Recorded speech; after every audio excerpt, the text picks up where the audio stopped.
Lu semua lagi dengerin podcast awal minggu. Di sebelah gua udah ada siapa ya? Patra Gumala, seorang stand up comedian ya. Aktor juga aktor. Layar lebar. Belum tayang. Aktor belum tayang. Gue baru mulai tahun ini mau memperkenalkan gue sebagai baru pede akhirnya gue. Gue kalau misalnya kayak sekarang kerjaan lo apa gitu, penyiar, terus gue host, gue stand up comedian. Gue baru tahun ini gue berani nge-declare. Iya. Mantap. Karena kalau gue takut banget kalau nge-declare stand up comedian tuh kayak orang-orang yang misalnya cuma 2 kali open mic terus aku stand up comedian. Iya kan? Yang profile picture langsung pegang mic. Iya gitu. Benar. Takut gue jadi orang itu gitu sebenarnya. Makanya kan sebenarnya gue ikut Suci kan sebenarnya untuk biar bisa declare kalau gue stand up comedian itu kan kayak ada apa ya? Kan susah ya lo ngaku komedian gitu kan, harus ada panggung, harus ada Suci kan paling nggak lo masuk ke gerbong itu gitu. Tapi setelah dari situ pun karena gue keluar pertama gue nggak berani declare gue stand up comedian. Tapi ya, gimana tuh spesifik emang undang lo untuk membicarakan keresahan-keresahan mid-30s lah gitu. Iya. Wah, ini seneng banget penonton lo nih. Umur-umur di mana tua dan muda saat bersamaan kan maksudnya. Iya. Bingung mau ngapain. Iya. Nah, lu waktu itu ceritanya kenapa ikut Suci ya? Kan gua habis jadi opener lu. Terus ternyata enak stand up. Oh, ternyata gue bisa nih stand up gitu kan. Terus tapi gue belum bisa declare, gue belum bisa ngasih tau orang gue stand up comedian gitu. Gue males jadi orang yang tadi gue bilang yang baru sekali panggung lu terus ngaku ke stand up comedian gitu. Gue belum sanggup bilang ke orang-orang gitu. Akhirnya si Suci itu kan buka open audition dari video. Jadi lu nggak perlu ngantri, ada jalur video, ngirim video. Nah, gue pakai video waktu acara lu kan, di Pavilion 28. Gue pakai Dri, terus gue upload, lolos. Wah anjing lolos lagi. Kan peserta Suci kan udah bertahun-tahun punya banking materi gue kan cuma 10 menit di acara lu gitu. Terus lolos ya udah, jadi si audisi itu nggak perlu ngantri, gue langsung masuk ke jalur khusus. Itu bareng Remin gitu-gitu, udah bareng yang rombongan calon juara lah, kayak anjing. Siapa gitu. Ya udahlah akhirnya masuk, terus audisi depan juri lolos. Wah anjing lolos lagi. Tapi kan belum pasti ditelepon kan. Ya, akhirnya ditelepon tuh anjing gue nggak punya materi apa-apa sebenarnya gitu. Jadi tapi lo nge-submit kenapa? Apa? Nge-submit video kenapa? Ya karena gue pengen stand up, stand up, terus gue kan nggak tahu panggung gue di mana lagi ya setelah dari habis LPLK, gue ikut Suci aja deh gitu. Gue pikir setelah itu gue bisa declare gue stand up comedian, habis itu keluar pertama gue nggak bisa declare juga, sama aja. 2000 berapa tuh? 2017 tuh. Lu siaran berapa lama? 14 tahun, 2006. Agustus 2006. Di Trax berapa lama? Trax 3 tahun. Gen tuh 2009, tahun ke-11 berarti. Hah? Iya 2009 gue pindah ke Gen FM. Gue di kantor udah yang udah dihormati senior. Ini gambaran buat lo yang semuanya cita-citanya jadi seleb ya. Yang lo lihat tuh, yang indah tuh yang di papan atas aja gitu. Iya. Yang gagal tuh, nggak kayak gini.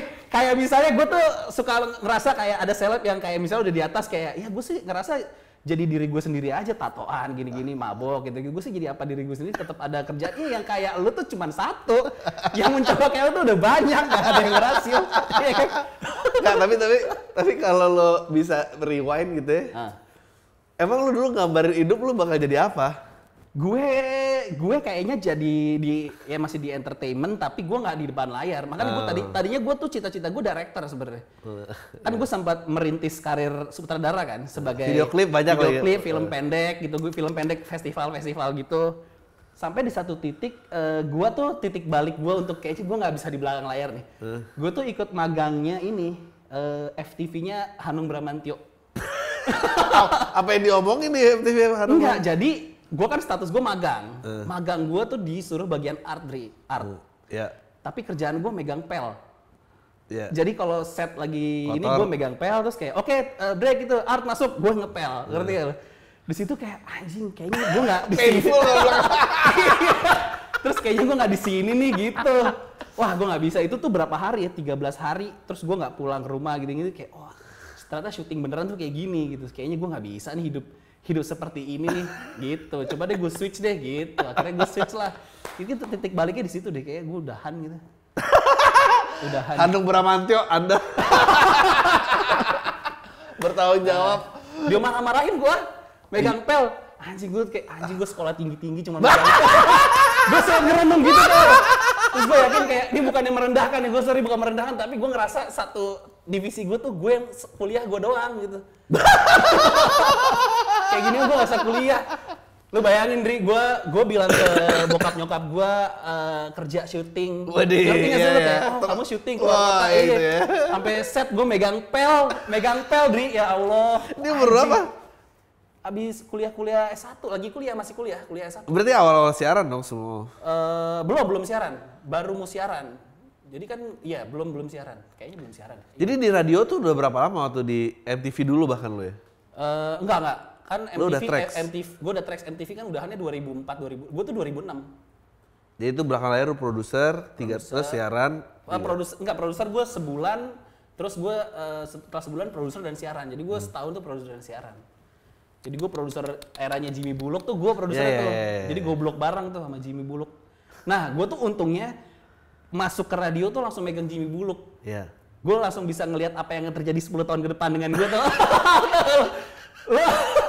Lu bergaul dengan orang yang jauh lebih tua tuh ternyata ada dampaknya, lu punya banyak antisipasi kayak kehidupan. Jadi gue masuk tuh umur 21. Lu kayak ini kalau gue salah ambil langkah gini nih end up-nya. Iya benar. Umur 21 tuh Jimmy Bullock tuh udah 32, 33 lah umurnya, udah di jauh banget. Umur sekarang nih. Jadi sekarang gue lihat, oh ini yang dulu mereka obrolin tuh gitu. Gue udah punya gambaran saat itu. Jadi udah banyak antisipasi. Gue ngerasa itu kayak kalau ada yang bercanda jorok di kantor gitu dulu masih kecil kayak anjing nih orang om-om banget sih bercanda. Terus gue nahan bercanda jorok di kantor karena gue nggak mau jadi om-om itu. Iya bener sama. Gue kayak ngerasa masih megang gitu kayak. Gak bisa. Tapi bukannya dulu 2006 tracks dan segala pengisian dan maksudnya itu kayak bukannya pusat pergaulan dan. Iya memang. Maksudnya lu ada semi, gue tuh hari terakhir semi keluar, gue masuk. Jadi gue transisi. Ya tapi semi di situ kan waktu itu kan. Ya Rio Molen tentunya. Semua maksudnya rame banget gitu terus. Jimmy, siapa lagi semua. Terus Hard Rock waktu itu masih paranoia lagi ininya, kayaknya gila banget gitu. MRA Group tuh saat itu menurut gue megang semua lini pergaulan dan hiburan tuh dipegang. Terus lu ngerasa kayak redup nih bentar lagi gitu.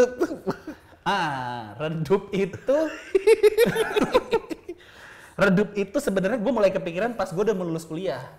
Jadi 2009 tuh gue udah mulai mikir, anjing ini. Lu kuliah lama banget sih. 6 tahun gue. Kan gue dari D3. Terus lanjut S1. Jadi 6 tahun. S1 tuh gue masuk 2003, S1 tuh 2009. Nah 2009 tuh gue udah mulai kayaknya gue bisa deh nih siaran lebih dari ini karir gue gitu. Tapi gue nggak punya kesempatan di sini. Ini kalau gue terus, karena gue tuh selalu di bawah Molen Rio lah, ngerti ya? Karena pertama mereka senior dan mereka lebih dulu kan, mereka 2 tahun lebih dulu kan daripada gue. Jadi kalaupun gue naik, gue harus nunggu Molen Rio naik pasti gitu di strata di siaran lah saat itu. Tapi lo kepikiran kerjaan normal gitu nggak kepikiran? Gue sempat kepikiran kuliah hukum mau gitu, banting setir aja gue jadi pengacara atau jadi apa gitu. Tapi sampai satu titik yang nasihatin gue tuh si PD gue justru si Vivi Koster ada waktu itu, dia yang nasihatin gue. Pokoknya gue bilang waktu itu gue mau cabut, gue nggak tahu deh, gue nggak siaran lagi gini-gini. Terus nasihatin gue, lo kenapa nggak jadi. Sebenarnya gue bilangnya gini, gue tuh di entertainment nanggung, Vi, gue jelek enggak, ganteng banget juga enggak. Gue bilang gue nggak tahu posisi gue di mana. Terus dia ngasih kata keywordnya, lu harus lucu. Itu keyword yang sampai sekarang gue coba. Tapi kan nge-declare lucu kan nggak bisa dari lu kan, harus dari orang kan. Lu nggak bisa bikin statement gue lucu gitu. Jadi semua apapun yang declaration nggak bisa sih sebenarnya. Nggak bisa. Pinter, cakep, tuh semua nyebelin. Nah makanya setelah itu lucu yang gue kejar kayaknya. Iya benar. Karena lucu lebih dekat daripada keren. Iya. Jadi ini deh kejar dan obrolan Moulin Rio tuh keluar. Satu-satunya cara lu kalau mau ngalahin Moulin Rio tuh lu harus jadi yang lebih lucu daripada mereka gitu. Menurut Vivi saat itu ya, bos gua. Ya udah akhirnya di situ ya udah deh gue coba deh. Tapi nggak lama abis itu gue ditawarin pindah radio, jadi gue pindah. Nggak, tapi kayak kan kita kan spesifik mau ngomongin mid-30s lah ya, gue juga. Lu mulai merasa bahwa masa lu nih kayaknya lewat nih. Masa gue lewat, gue kalau nggak ketemu lu, Dri, wah gue nggak tahu sampai hari ini. Tapi kan lu lihat kan, momen gue ketemu lu itu momen gue lagi, iya. Karena momen lu itu 2000 berapa LPLK ya? 2017? LPLK 2017 itu kan setelah 10 tahun gue siaran. Gue 10 tahun siaran di Gen saat itu, status gue siaran malam terus, jadi gue siaran malam tuh stuck 7 tahun. Momen saat itu kan, terus kayak anjing, gue 7 tahun gak kemana-mana nih gitu. Itu udah 30 tuh ya? Itu udah 32 bahkan. 32. Anak kedua gue baru lahir. Anak kedua gue baru lahir lagi, kayak anjing gue harus ngapain nih. Gue gak tahu, terus sampai akhirnya kayaknya gue nonton Lu Pavilion 28 kan. Akhirnya gue nonton Lu Pavilion 28 kan, kenapa gue tiba-tiba nonton ya? Oh karena gue gue harus nyari lingkungan baru nih, gue harus cari environment baru nih dari jalan gini-gitu. Terus akhirnya gue tuh retweet dari siapa, gue baca Lu Pavilion 28, terus kayak oh yaudah deh gue beli, terus nonton. Nah di titik itu gue anjing, ternyata stand up tuh bisa kayak gini gitu. Oh yang gini, ini jalurnya kayak gue bisa nih kalau yang kayak gini nih gitu. Kan kayak gini tuh apa maksudnya? Maksudnya the way delivery-nya lu kan nggak tahu gue maksudnya apa. Masih dan yang lu resahkan tuh yang gue resahkan juga kan. Sampai enggak, yang gue inget tuh ini titik anjing, lu ngomongin ini beat, lu ngomongin apa? Sorry. Ngomongin ini hair dryer. Oh iya. Hair dryer itu kan masalah gue sama istri gue. Terus gitu ngomongin hair dryer. Anjing iya ini nih, gue bisa nih, gue harus kayak gini gitu. Titik itu Dri, iya kan? Udah akhirnya sama Awe sama Gilang ya kalau Awe Gilang. Iya, gue lagi latihan. Itu belum LPL kan? Lagi rehearse ya, lagi rehearse kan. Ya udah akhirnya LPLK lu buka siapa yang mau bantu kan, gue langsung DM kan. Gue mau deh. Karena gue mau masuk ke lingkungan komedi ini, tapi kan gue nggak tahu bagaimana masuknya kan. Gue so akrab aja gitu. Gue yaudah deh gue bantuin Dri gitu. Yaudah deh lu bantuin ini. Akhirnya LPLK gue ngurus. Ya udah sejak itu jadi menemukan lingkungan baru, kayak oh ada juga nih, ada kolam baru yang bisa gue berenangin, sebenarnya itu sih. Tapi lu lucu banget, lu berpikir kalau lu di dunia yang udah deket, lu ngerasa udah mentok. Gua justru, tapi memang gini nggak boleh kalau lihat rumput orang. Gua tuh justru malah ngerasa kayak kalau ujung-ujungnya di sini ngapain lu gua kerja gitu. Tapi meskipun ada perspektif yang gua ambil sih, maksudnya gua mindsetnya selalu kantoran, gua nggak pernah ngerasa. Lo kenapa akhirnya berhenti kantoran? Lo masih kantoran nggak situ? Ya kantoran masih lah, ada kantor punya kantor. Bedanya punya kantor sih gitu. Lo masih depan belakang ya? Iya masih depan belakang. Tapi maksudnya keluar dari jalur formil lah, kenapa itu? Waktu itu sama 28. Oh lu lebih cepat malah 28. Lebih cepat. 28 ya? Kalau gue jelasin kenapa gue ada masa terlenanya. Jadi gue tuh, nggak apa-apa lah ya ini di lingkungan industri radio lah ya. Jadi saat gue dibajak pindah itu, gajinya tuh berlipat-lipat saat itu. Oh iya Bahaya. Abis itu si Gen FM ini radio dengan pertumbuhan sangat paling cepat se-Jakarta kan. Rekor dengan 4 juta pendengar tuh kan gila kan. Akhirnya kesejahteraan semua penyiar tuh sangat sejahtera. Gue tuh sampai dari mulai nikah sampai anak gue rada gedean, gue tuh nolak-nolakin jadwal MC karena gue males. Wah. Iya, gue kayak karena pekerjaan nge-MC tuh dulu gue males. Dulu gue nggak terlalu ngejar duit lah. Sekarang anjing ngapain gue tolak gitu kan. Sekarang nikmatin aja. Tapi tahun ini anjing juga lah. Gara-gara corona nih anjing. Corona ini. Film nggak tunda rilis ya? Iya. Tadi gue sempet natin, gue cerita ke Adri. Gue pikir tahun ini tahun gue, Dri. Ternyata belum. Karena padahal jadwal bookingan udah full sampai Desember. Udah full. Jadi sejak kan pokoknya 2019 tuh banyak stand up bikin show sendiri. terus bikin show bareng-bareng, terus jadi opener lu segala macam. Itu tuh lumayan berimpactful ke tahun ini kan. Jadwal tuh dari Januari Februari aja gue udah berapa kali stand up tuh. Iya, Januari ada, Februari ada, minimal paling dikit 2 tuh, paling dikit 2 dan itu jarang terjadi dong untuk job stand up. Terus Maret tuh harusnya ada Naked Comedy Maret ya kalau nggak salah. Iya, Naked Comedy. Naked Comedy bahkan Naked Comedy Bandung aja kan gue, aduh sorry gue nggak bisa ada jadwal stand up, anjing gue udah sampai nolak. Tapi akhirnya berhenti semuanya. Openernya Panji lagi ya. Iya, Panji. Jadi sampai Oktober openernya Panji itu dan ada beberapa yang ya kayak ini belum bisa diumumin sih yang lain-lain. Tapi yang itu kan udah oke lah, udah lu main nih Oktober, lu mainnya Agustus gitu. Oke, sip. Ya udah. Sampai sekarang acaranya nggak ada. Film juga April nih debut. Udah sampai gue nerin kan ke pendengar gue, Sobat Gen, gue akan main film di bulan April. Tidak tayang anjing. Gue kira ini tahun gue tapi udahlah ya. Emang ditahan lagi. Tapi ambisi waktu 20-an sama 30-an beda apa? Beda lah. Beda. 20 gimana? 30 gimana?